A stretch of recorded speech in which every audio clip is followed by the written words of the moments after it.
Hello everyone, this is Kenny and I hope you all doing well. In today's video, I'll be talking about why can't I stop thinking about my crush. So if you like the video related to manifest power, I would like to request you all please do subscribe to the channel, hit the bell icon and give thumbs up so that I will come up with more and more videos with lots and lots of information. So here we begin, let's go. Why can't I stop thinking about my crush? So everyone goes a bit gaga about their crush. Thinking about them is pleasurable after all, and what harm could come from fantasizing about the blissful times you might enjoy together?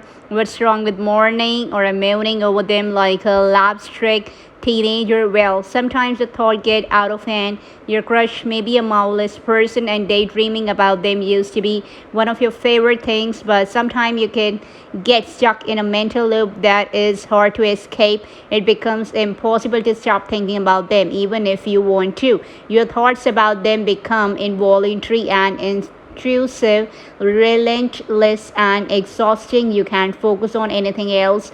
Even something as simple as reading becomes a trial because the urge to think about them interrupt your mental peace and breaks your concentration. If thoughts about your crush have become that intrusive, it's likely you are suffering with limerence. This is a mental state of obsessive infatuation that is characterized by intrusive thoughts that you just can't seem to turn off. So what's going on? Why can't you get control of your own thoughts? Well, like anything that's happening in the brain, the answer lies in neuroscience. The reason you can't stop thinking about your crush is because your brain's motivation system has become hypersensitive. You have accidentally trained yourself to associate thinking about your crush with reward, and it is a lesson it has learned very well. Those intrusive thoughts are your subconscious mind best effort to get you stop what you are doing and seek out your crush. The basic idea is that being with your crush is rewarding. Heck, even daydreaming about them is rewarding. They are all full of romantic possibility and erotic magnetism, setting off fireworks in your brain that makes you want more. And your subconscious pushes the idea of seeking them to the forefront of your mind. So, crushes don't always turn into obsession though. For many people, the excitement and exhilaration of a crush nerve moves apart. Happy feels to compulsive thoughts. What is it that pushes you from tantalizing daydreams to debilitating obsession, from pleasurable crush to voluntary limerence? Well, there are a few key factors. The very first one is there's something about them. There is no escaping the fact that your crush is an extraordinary person for you. Something about them triggers a deep psychological connection that excites you romantically.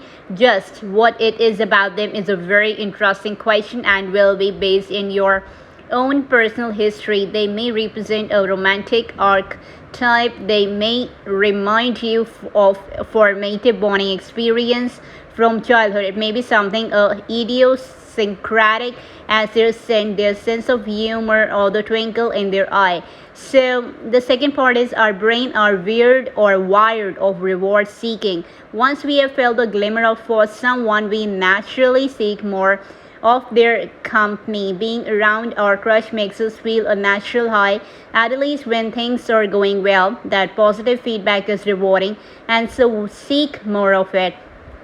The neuroscience of limerence is based around this reward feedback process. We find our crush arousing, that causes reward recognition, which causes euphoria, and which makes us want more. Run that program for long enough and a subtle change occurs within the brain.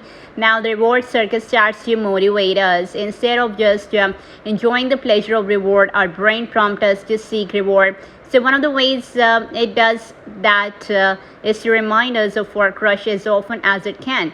The third part is uncertainty keeps us guessing.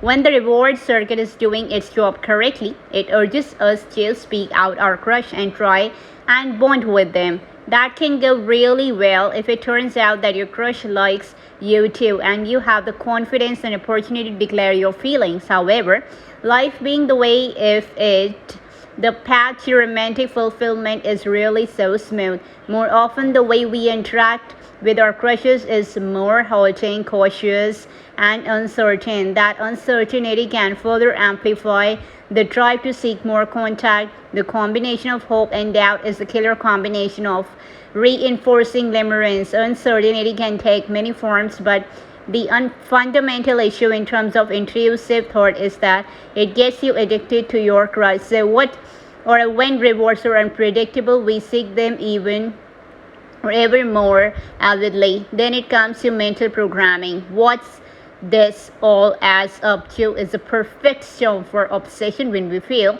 an extraordinary attraction to someone, get a hit of blissful elation from being with them, and then get stuck in a hesitant or dance of uncertainty. It makes them central to our inner world. The daydreams and reverie of limerence reinforce this certainty.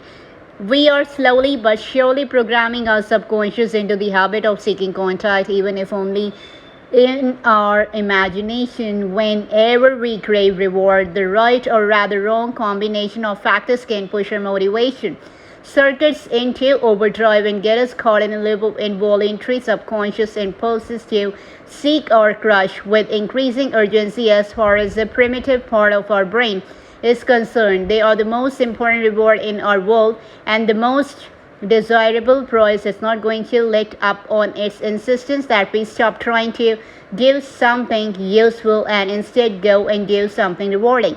Ultimately, the reason you can't stop thinking about your crush is that you have programmed yourself into an obsession you didn't intend. But all is not lost. All four of the key factors that reinforce limerence can be resisted and reversed. There are ways to fight back and recover peace and mental equilibrium by acting purposely to break the habit of rumination and turn the volume down on the intrusive thought. That's all about the manifest power in this video. I hope you all really love this. I'll definitely come in the next video with my another content. Till then, God bless you. Take care of all and have a blessed day ahead. Bye bye. Take care.